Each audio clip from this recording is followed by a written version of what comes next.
Hello, my name is Josh Fisher. I was born in Havre, Montana, between the Fort Belknap Indian Reservation and the Rocky Boy Indian Reservations. I moved to Seattle, Washington when I was young and grew up on Bainbridge Island and on the Suquamish Indian Reservation. I'm here to talk to you about the Forrest Fenn treasure and how I perceive it. And I'm basically here to talk to you about all the Native American stuff in Forrest Fenn's books. I am going to do 4 videos total, and I won't talk about the poem until the last video. I'm going to talk about the books. Tonight, I'm just going to talk about The Thrill of the Chase. I'm talking about the preface and important literature. My next video will be the rest of the book from first grade all the way to the epilogue. Now, there's not a whole heck of a lot of Native American clues in The Thrill of the Chase, but there is, enough to make a video about it. So here we are. Now, when I first started, when I first learned about Forrest Fenn, I learned about his treasure, and then I read a little bit more, and then I found out he had Sitting Bull's pipe. And that really had me thinking for a long time, like, who is this guy really? Who is Forrest Fenn? And he doesn't like talking about his pipe. And I did research, and I couldn't figure out the answer. So I actually called him on the phone, and I talked to him about it. And he said that Sitting Bull's family, that he had bought it from Sitting Bull's family. But then I told him that I didn't really believe that. And he told me, well, he said he doesn't really like talking about it very much, but that the family gave it to him. And so I actually believe that Forrest Fenn is the proper caretaker of that pipe. If you want to learn more about the pipes and stuff like that, I'm not really going to talk about them too much, but they're for prayer. If you want to learn more, there's a Ken Littlefish YouTube video from I think it's the Edmonds Community College, that talks about the pipes. Like I said, that's on YouTube, Ken Littlefish. It's about an hour long, but just bear with him. Anyway, so like I said, I'm just going to talk about the Native American sides to the Forrest Fenn books, and I'm just going to start with the preface. And like I said, these are my beliefs, and this is how I perceive the Forrest Fenn treasure. I don't care about going on the internet anymore and talking about it anymore, because people are just rude on the internet, on the chat rooms and everything. You say something and people are just, they just tear you down. So anyway, here we are being real. We're going to cut to the chase, and I'm just going to talk to you about it with you. This is my first video out of 4. He says, in the preface, he says, these pages are true to his history as one man can average out to that truth. And then there's a lot of people out there that think that the Forrest Fenn treasure isn't even real, and that it's fake and just some story some guy made up to sell books. But he also says in the prefaces that the story about his treasure is true, and if it doesn't stir your spirit, then it should put a smile on your dreams. And then he goes on to say that the temperament of the country wasn't different. The temperament in the country was different in the 1930s. And it was. It's not, things were way, way different back then. 1930s, you guys, just think about that. He goes on to say that his church is in the mountains and river bottoms where dreams and fantasies go to play. Remember that. He said he traveled many roads, gaining experiences.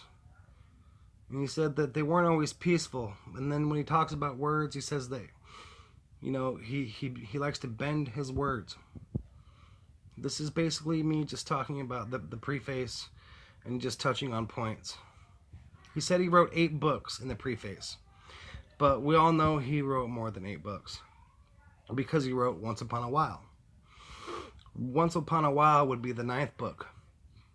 In The Thrill of the Chase, on the cover, it says he wrote The African Animals by W.R. Lee, The Beat of the Drum, The Whoop of the Dance, Indians, Natives, The Genius of Nikolai Fechin.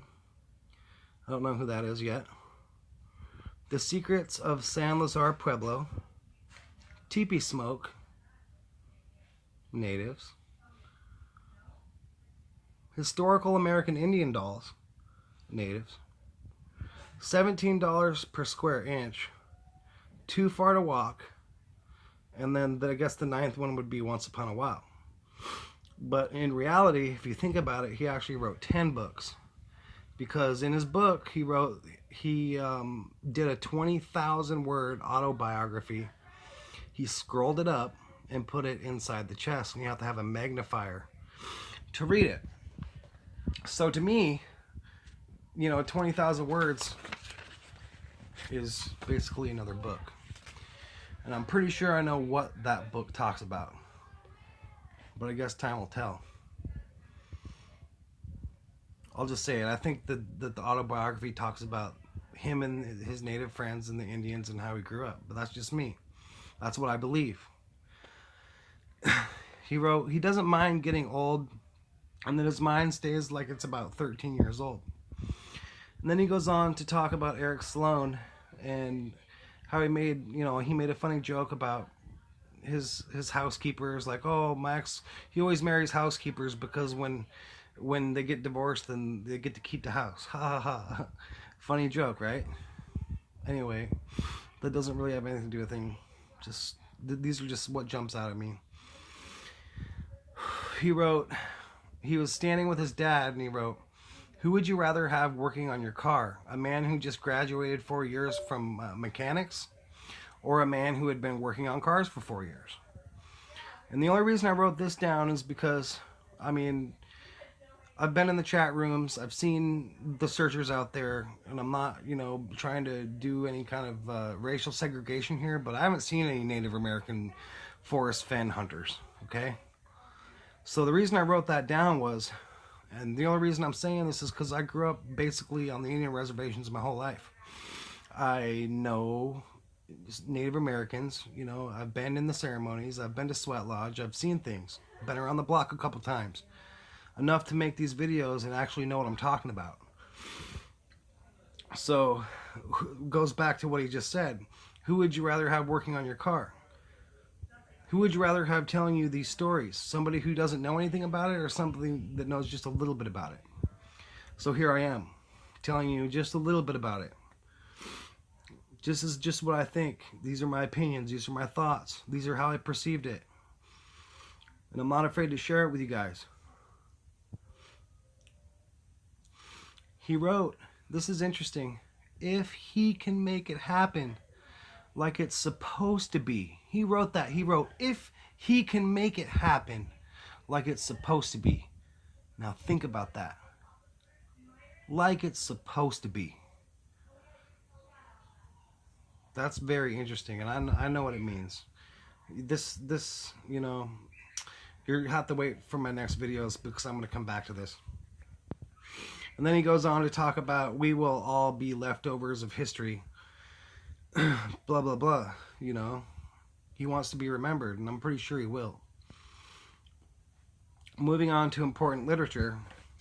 There's really not much to talk about important literature here, except for he went to the library and it was raining, and he went to go check out the books, Catcher in the Rye, and he talks about the library and how she had braids and how she wore them with purpose, okay? And how she was flinging them around. She was proud of them. That's what he was telling you.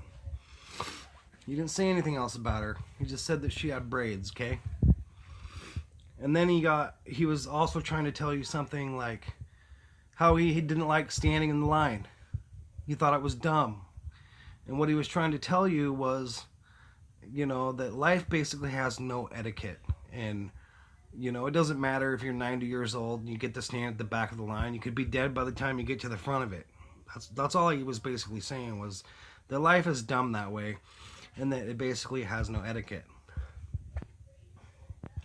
And then he starts talking about The Catcher in the Rye and how the book was about him. He said that. He said the book was about him. And I actually read The Catcher in the Rye I'm not really going to talk too much about it. I'm just going to talk about the first 4 chapters real quick. In the first 4 chapters of the book, Catcher in the Rye, the guy talks about his hat and how he got it for $1 and he bought it in New York, and that he likes to wear it a certain way. It's kind of like a wizard's hat or a witch hat, and he cocks it back in the back.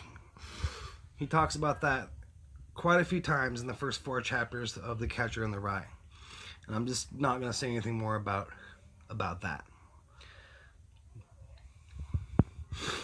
And then he talks about an unauthorized autobiography, which is, I just touched on a couple minutes ago. The autobiography that's inside the chest, scrolled up, which talks about Forrest Fenn's life, that nobody knows what's on that. Scroll is what I call it. I have a pretty good idea about what's on it. Imagination is more than knowledge, he goes to say, that Einstein said that.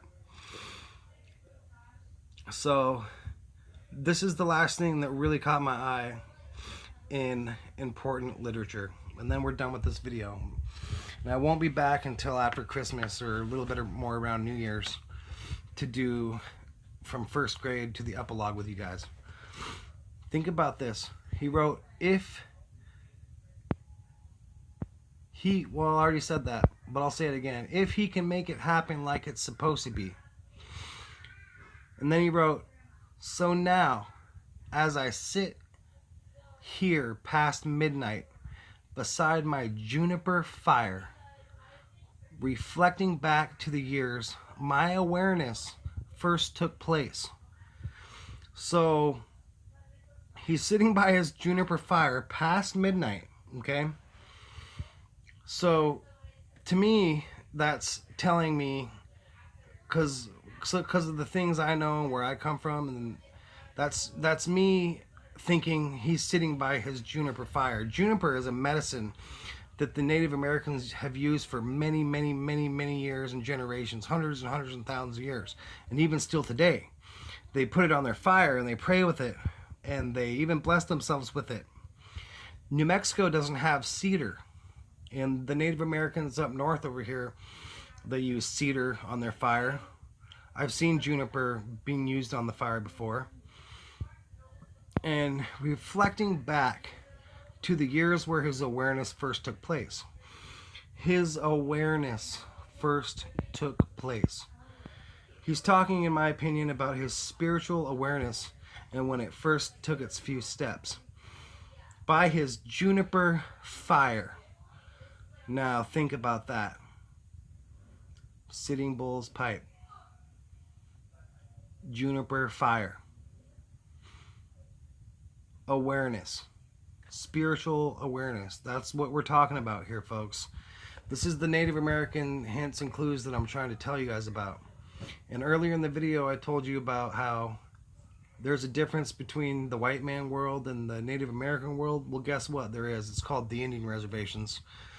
And I guess a lot of you people haven't been to one before. Heck, I bet a lot of you people didn't even know Native Americans even existed. So it's pretty sad. But this is me just touching in on a couple of things here. I'm just getting started. Like I said, I don't care what anybody thinks anymore because I have too much time invested in all this. I am here to cut to the chase, and I am here to share my opinions. Like I said, I'm going to make a few more videos. The next one's going to be Thrill the Chase, first grade to epilogue, and it's going to be a longer video, and I'm just going to touch base on all the Native American clues. You know, and there's actually quite a few I want to go over that are in the Thrill the Chase. And everything that I'm talking about, I have proof, and I have backup on what it is that I'm talking about, because I know it's all representations, it's all symbolism, and it all means something. So with it being that way, I just want to wish you all a Merry Christmas and a Happy New Year. Farewell, and I'll talk to you as soon as I get to my next video. Take it easy.